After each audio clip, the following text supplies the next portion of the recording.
a random variable may seem to behave in a haphazard or chaotic manner to us, statisticians have found that these variables follow certain patterns and that the behavior can be captured in models. These models are called probability distributions, and they can be represented by formulas, graphs, or tables. Now, because the two types of random variables mentioned above are mathematically different, one being continuous and the other being discrete, we need to have two different types of models. Discrete random variables need a non-continuous distribution. This is known as a probability mass function. On the other hand, continuous random variables need a continuous distribution known as a probability density function. First, we will look, though, at the probability distribution of a discrete random variable, the probability mass function. Now, just one note. We use the uppercase letter X is the name of the random variable. And little x we're using to take as a specific value of the random variable x. So if x, big X, is a discrete random variable, then a function little p of x is defined as the probability mass function, or PMF, of our discrete random variable. And this function has the following properties. This function p of x has to be greater than or equal to 0 for all values of x. When you sum the probability mass function p of x for all values of x, you will get 1 exactly. And finally, what this means is p of x, it's equivalent to the probability that our random variable x will be equal to some specific value of x. This is our random variable. So we'll look at an example in a minute. Back to our tossing the coins. Let's say we have a random variable x, and we're setting that to equal the number of tails, or equals, when we toss an euro 3 times. So we can have, in this case, we have no eagles. In this case, we have 1 eagle. Here we have 2 eagles. Here we have 3 eagles. And we can quickly see that we have a possible 8 combinations of results. We can either toss all heads or all tails, or we can toss first time 2 heads and a tail, then heads, tail, heads, tail, heads, heads. In this case, we have just 1 eagle, or heads, tails, tails, tails, heads, tails, tails, heads, heads, and then we have 2 eagles. So the probability of the 8 events then is going to be 1 out of 8 that we get all heads, 1 out of 8 that we get all tails. So 1 out of heads that x, 1 out of 8 that x equals 3, and 1 out of 8 that x equals 0. And likewise, you have 3 chances to get x equal to 1 and 3 chances to get x equal to 2. Now, let's look at the PMF for this. So we have the random variable x denoting the number of tails when a coin is tossed 3 times. In a table, x can be equal to, our big random variable x can be equal to x equals 0, x equals 1, x equals 2, x equals 3. The probabilities we've written down here, 1 8, 3 8, 3 8s, and 1 8s. We can write this in a closed form if we go back to our knowledge of mathematics as the combination from n equals 3 tosses, how many times we get a tail, where so x can be equal to 0, 1, 2, or 3, and we come back to that in the binomial section. Or we can look at this as a graph. So here we have probability of 1/8, here we have a probability of 3/8. And this is our PMF. And what we notice about this is that if we sum all of these values, we will get exactly 1.0. We also notice that all of our values of p of x are greater than or equal to 0. And the p of x is equal to the probability that x has the value of a specific number of tails. Now, if we have a continuous random variable, then we don't have p of x, we have f of x. This is the probability density function, or PDF of x, and that's what we use for a continuous random variable. And this has the following properties. Our PDF, our probability density function, is going to be greater than or equal to 0 for all values of x. And if we sum all possible values, which we do, of course, with an integral for a continuous variable, we will find that our total is exactly equal to 1. And what this f of x means, since we have a continuous variable, we can never find the exact probability that will be exactly at a certain value of x. We have to look in an interval from two values such as a and b. And what we're going to do then is take the integral of our f of x from a to b, and that will give us then the probability that x is less than or equal to a, is less than or equal to, is greater than or equal to a, is less than or equal to b. The probability that x is in the interval from a to b. So such a function, f of x, is called the probability density function of the continuous random variable. So you can see this is analogous to our PMF situation. Here's an example.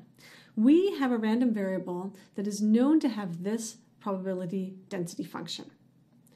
From x is 0 to 10, the function is 0.01x. From x is less than or equal to 10 to less than or equal to 20, we get 0.01 times 20 minus x, and otherwise our function is 0. So if we wanted to draw that, we would see this would look like a triangle. So we have here a slope, constant slope up, and here constant slope down, and 0 everywhere else. So f of x dx from 0 to 20 is going to be the area under the curve over all possible values of x. And this, in this example, is just the area of this triangle here. And so we have 1/2 times the base times the height. And if you put in our numbers there, we get that to be exactly equal to 1. We also say we're interested in the probability that our random variable lies between the values 5 and 10. Then we take the integral over 5 of f of x from 5 to 10, and here we're looking under this part of the curve. So we take the integral over 0.01x, and if we solve that, we find out we have a 37.5% that x is between 5 and 10. Now this is an example. It looks like a triangle. What we're going to do in this course is to use these properties with other distributions. And for the PDF, it'll be primarily the normal distribution. So this is an example just to show you what a PDF means, and the example to show you what a PMF means, and we will build on that from here.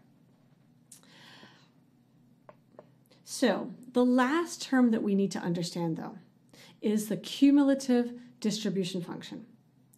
When we use mathematical models to describe populations, it's often very convenient to have the cumulative distribution function, or CDF.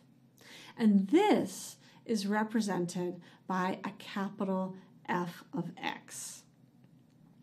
The CDF for any x gives the probability that the random variable takes values starting from the lowest possible value up and then 2 including the given value of x. So if x is a discrete random variable with, remember the PMF, the probability mass function, denoted by P of x, then the CDF, it's given by capital F of x, and it's equal to the probability that our random variable is less than or equal to some specific value. And since we have discrete values here, it's just the sum of each of the individual P of x. And you can draw that as a step function. At each possible value of the random variable, you get a step. And if you sum all the values up until the maximum value, you get 1.0. So starting 0. Now for a continuous random variable with a PDF, this time called f of x, then for our cumulative distribution function, our CDF, we still use the symbol big F of x. And we still know that this equals to the probability that our random variable x is less than or equal to some specific value. But in this case, we need to look from the smallest value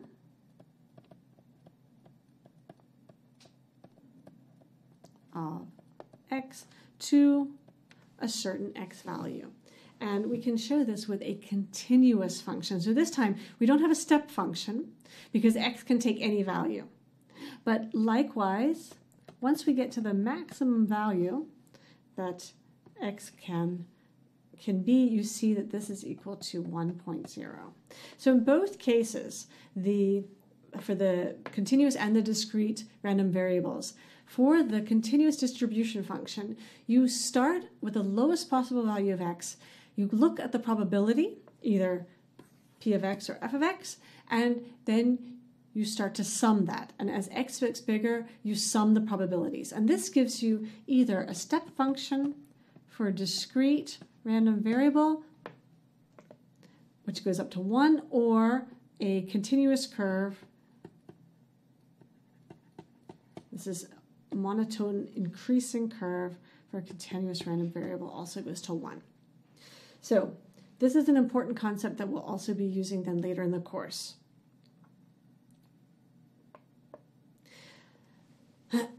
So the last topic here is the mean and the variance.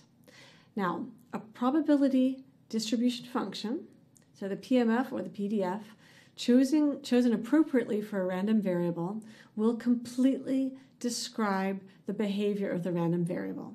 It will give the probabilities that our random variable is equal to a certain value for all possible values of the random variable.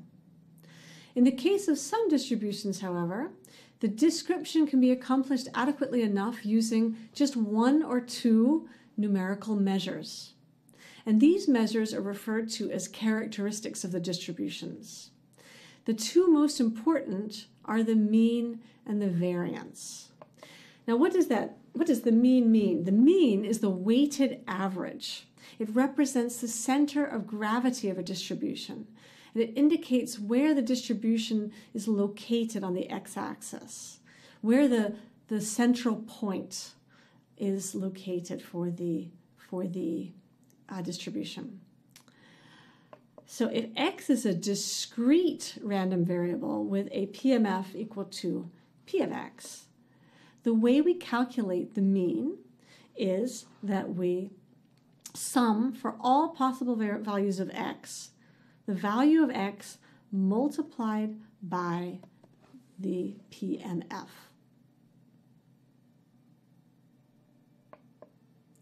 If we have a continuous distribution with PDF equals f of x, then we do the same thing, except we take for all possible values of x, the PDF times the value of x. So, as stated above, then, the definitions show that the mean of a probability distribution is the weighted average of the distribution or a center of gravity. The variance is the second important characteristic of a probability distribution. The variance is represented by the Greek letter sigma squared, and it's the weighted average of the squared deviations of the values of the variable from its mean. And it gives us an idea of how dispersed the distribution is about the mean. The larger the value of variance, the more variability there is in the distribution. So if the random variable is discrete with a PMF equal to P of x, then you take the values minus the mean squared, and you multiply that by P of x for all values of x.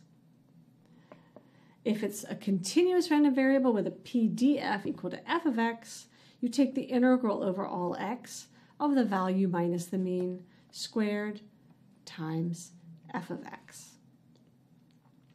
The standard deviation is commonly used then as a measure of variability in quality engineering. And, the standard deviation is equal to the square root of the variance. And this is used most commonly in quality engineering because this has the same units as the mean, same units as the random variable.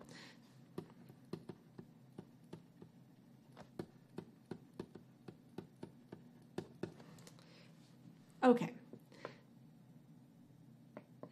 So some important probability distributions. In the next section, we will introduce the probability distributions that are most useful for describing random variables encountered in quality engineering. The binomial and the Poisson distribution are probability distributions, PMFs, for discrete random variables. And the normal distribution is a PDF for continuous random variables. There's many other important distributions, such as the exponential, the y-able, the t distribution, the chi-squared, f distribution, and we will see some of these in parts of the course, but we'll have a main focus then on these three, particularly on the normal distribution for our course.